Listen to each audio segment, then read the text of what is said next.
है ना, क्योंकि आजकल 90% लोग अंडर वायरिंग करवाते हैं, तो चीज़ें खूबसूरत लगनी चाहिए। लेकिन उससे पहले हुआ क्या? Communication establishment, and that is called network. And the flow of data और flow of current is called to internet.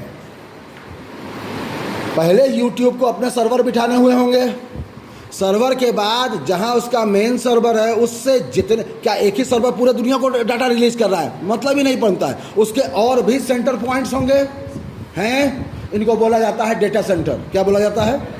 Data centre उतना ही सुरक्षित रखा जाता है जितना एक एटम बम को सुरक्षित रखा जाता है। समझ लीजिए, एकदम सही। जितना एक एटम बम को या देश के एम्यूनेशन पार्ट को रखा जाता है उतना ही सुरक्षित डेटा, क्योंकि आज दुनिया में सबसे ज़्यादा कीमती क्या चीज़ है? डेटा।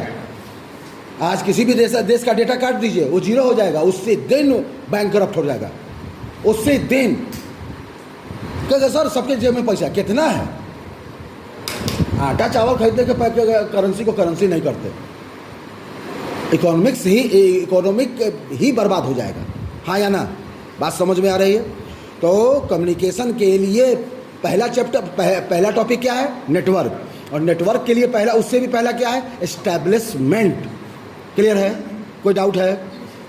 उस सर्वर को अपने सारे सर्वर से कनेक्ट करना होगा तो तार बिछाएगा। तार पर हम इतना डिपेंड क्यों हैं?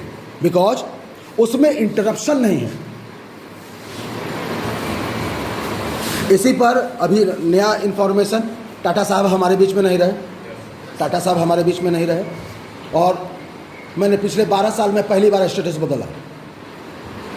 पिछले 12 साल में मैंने पहली बार स्टेटस बदला, 2 दिन मैंने चेंज किया और उन्हीं को समर्पित किया। हाँ या ना? बिकॉज मेरी लाइफ में मेरे सामने जीते जी 2 ही एक ह्यूमंस हैं जो लीजेंड्स हैं, 2 लीजेंड्स हैं, एक अब्दुल कलाम साहब और एक टाटा साहब। ये न धर्म के लिए जिए, न अपनी जात के लिए जिए, न अपने काम, न किसी चीज़ के लिए नहीं जिए। उनका एक ही काम था, देश देश देश देश, बस रात दिन वो वही सोचते रहे। और इत्तेफाक से दोनों बैचलर रह गए। हाँ या ना? इत्तेफाक से दोनों बैचलर ही पैदा हुए और बैचलर ही ऊपर वाले को प्यारे हो गए। और आज उनके नहीं होने पर एक रिक्शा वाला भी अपने आप में दुखी महसूस कर रहा है। उसको लगता है उसका कोई सगा मर गया, जबकि उसका टाटा से कोई ताल्लुक नहीं है, उसका कोई फंड उसको नहीं आया।